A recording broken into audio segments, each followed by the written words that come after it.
Siapa cakap JDT ni main Liga Badut?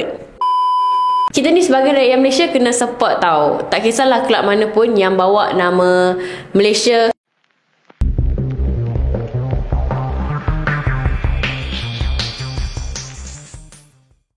Hai guys, apa kata netizen minggu ini? Macam biasa kita nak bacakan komen-komen daripada netizen. Tapi untuk minggu ini kita nak borak sikit lah berkenaan Malaysia Abroad yang baru saja sah menjadi hak milik JDT. So jom kita bacakan komen yang pertama. First time aku rasa best JDT kali ni bawa player warisan high grade main untuk kelab Malaysia. Sejak revolusi TMJ kat Harimau Malaya, aku rasa aku antara berjuta fans bola sepak kat Malaysia yang dulu anti JDT dah mula buka mata dan buka hati.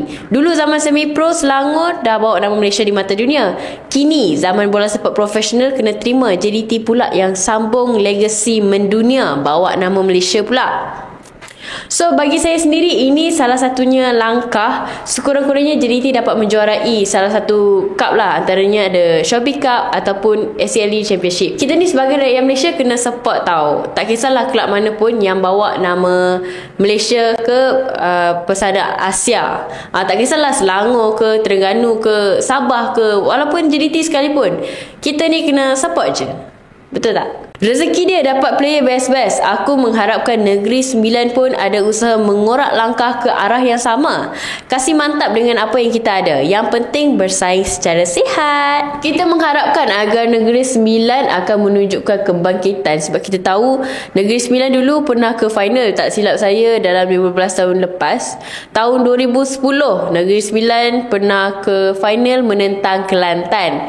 And kita pun mengharapkan agar ada perubahan besar, kemungkinan kebangkitan lah.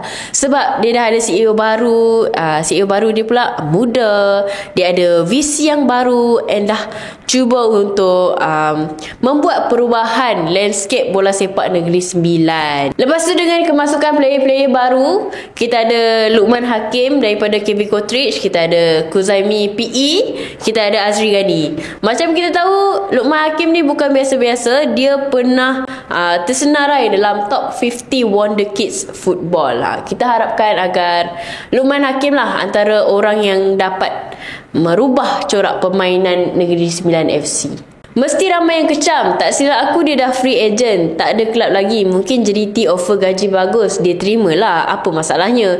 Fikir positif guys. Ramai pemain kebangsaan ada dalam skuad JDT. Diorang akan sering training sama-sama.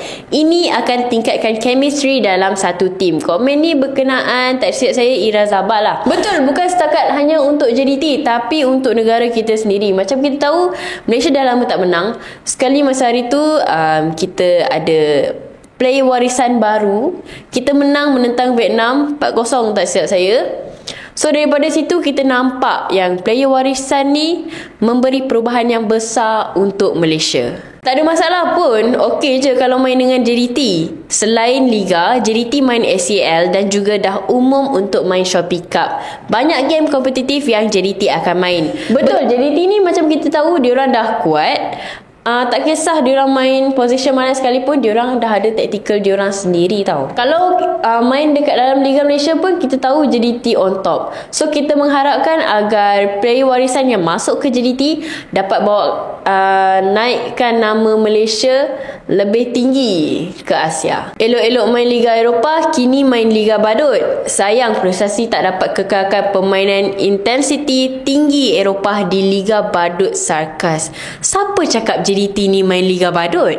Pendapat saya sendiri, bukan senang untuk dapat tersenarai dalam SCLE Championship ataupun Shopee Cup. Itu antara top kelab lah. Kalau kat Malaysia dekat Shopee Cup dia hantar 2 kelab je, which is Selangor FC dengan JDT. Untuk SCLE pula JDT je yang hantar.